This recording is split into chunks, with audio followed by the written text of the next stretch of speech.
मेरे YouTube channel astro विकास शर्मा में आपका बहुत बहुत स्वागत है। ज्योतिष के एक विद्यार्थी की ओर से ज्योतिष के दूसरे सभी विद्यार्थियों का बहुत बहुत नमस्कार। पिछली वीडियो में हमने बात की थी कि एक कुंडली में 12 भाव होते हैं और मैंने बताया था कि उन भावों को हम कैसे याद रख सकते हैं। मैंने कहा था यह पहला, यह दूसरा, यह तीसरा, यह चौथा, यह पांचवा, यह छठा, यह सातवां और ये आठवां और ये नौवां, ये 10वां, ये 11वां और ये 12वां। लेकिन साथ साथ ये भी बताया था कि आपको ये नंबर किसी कुंडली में दिखाई नहीं देंगे, बल्कि जो नंबर दिखाई देंगे वो राशियों के नंबर होते हैं। भाव का नंबर भाव में नहीं लिखा रहता। तो हमें पहचानना होगा कि कौन सा भाव का कौन सा नंबर होता है। जैसे ये मैं आपके सामने कुंडली बना दे रहा हूं, तो आपको अगर मैं ये कहूं तो आपको पहचानना चाहिए ये 7वां हाउस है, ये छठा, ये 8वां, ये पहला, ये चौथा, ये 10वां, ये 11वां और ये तीसरा। यानी कि आपको जैसे ही लिखा जाए आप तुरंत बता दें कि ये कौन सा भाव है। इस तरह से आपको याद रखना है। आज एक कदम आगे चलते हैं और आज सीखेंगे कि कौन से भाव से कौन सी चीज़ देखी जा सकती है, किस बात का विचार कौन से भाव से किया जाता है। लेकिन मैं साथ साथ आपको ये बताना चाहूँगा कि कुछ दर्शक कह सकते हैं कि आप बहुत सारी बातें छोड़ रहे हैं। देखिए, अभी मैं आपको सारी बातें नहीं बता सकता। पुस्तक में आपको एकदम से बहुत सारी बातें बता दी जाती हैं और वो सारी बातें आपको कंफ्यूज कर देती हैं और आप ज्योतिष सीखना बीच में ही छोड़ देते हो। जैसे कि उदाहरण के तौर पर आपको समझाना चाहूँगा, class 4th, 5th, 6th, 7th, 8th, 9th, 10th, 11th, 12th, 11th और 12th, इन सब में आप ग्रामर पढ़ते हैं। सपोज करिए आप टेंसेस पढ़ते हैं, तो टेंसेस 4th क्लास में अलग तरीके से बताए जाएंगे, 5th क्लास में अलग से, 6th में अलग से, 7th में अलग से, जबकि आप टेंसेस ही पढ़ रहे हैं। और 11th क्लास या 12th क्लास में जिस तरह से आपको टेंसेस बताए जाएंगे, उस लेवल को 4th 5th क्लास में फॉलो नहीं किया जाता। तो इसी तरह से जो शुरुआती विद्यार्थी हैं उन्हें सारी बातें बताकर कंफ्यूज नहीं करना चाहिए एक टीचर को, क्योंकि टीचर जानता है कि किताब में से कौन कौन सी चीज़ें पहले बताई जानी चाहिए और कौन कौन सी चीज़ें बाद में बताई जानी चाहिए। तो मैं समझता हूँ आप मेरे साथ इसी तरह से साथ रहिए और अब धीरे धीरे सारी बातों को जान लेंगे। तो पहला भाव, जैसे मैंने आपको बताया था, लग्न का भाव होता है। दोबारा से कुंडली बना देता हूँ। ये भाव लग्न का कौन सा होता है? लग्न का जो भाव है वो पहला भाव होता है, यानी कि यह। इससे कौन सी बात का विचार करते हैं? इससे हम आत्मा का विचार करते हैं, अपने व्यक्तित्व का विचार करते हैं और शरीर का विचार करते हैं। मेन चीज इसमें व्यक्तित्व होता है, यानी कि अपने बारे में विचार करते हैं। यहाँ पर जो भी राशि होगी उसी के हिसाब से आपका व्यक्तित्व होगा। यहाँ पर जो भी ग्रह होगा उसी के हिसाब से आपका व्यक्तित्व तय होता है। तो आप इसे लिख लीजिएगा, आत्मा, व्यक्तित्व और शरीर। अब दूसरे भाव से, दूसरा भाव जो है वो धन का भाव होता है। कौन सा भाव होता है? धन का। ये दूसरा भाव होता है।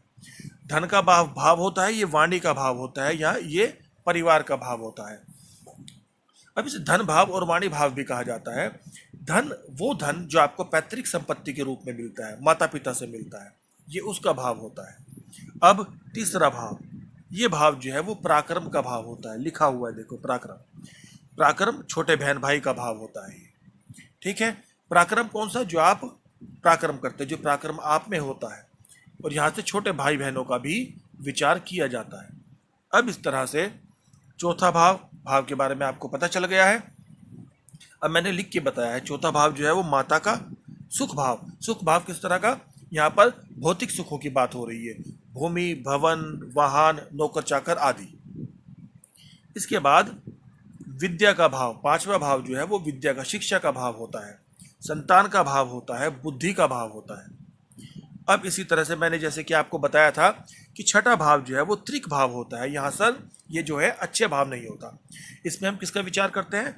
शत्रु का विचार करते हैं, रोग का विचार करते हैं, ऋण का विचार करते हैं। इसलिए इस भाव को अच्छा नहीं माना गया है। सातवां भाव पत्नी भाव भी कहलाता है, जहाँ पर विवाह का विचार करते हैं, जीवन साथी या व्यापार में जो आपका पार्टनर होता है उसका विचार करते हैं। आठवां भाव आयु भाव कहलाता है। यहाँ पर मृत्यु का विचार किया जाता है, ज्ञान का भी विचार किया जाता है, लेकिन कौन सा ज्ञान? गुप्त ज्ञान।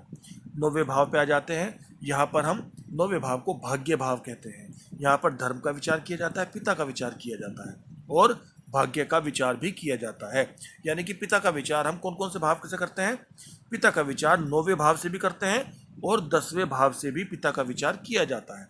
यहाँ पर मैं लिख देता हूँ, यहाँ पर भी पिता का विचार करते हैं।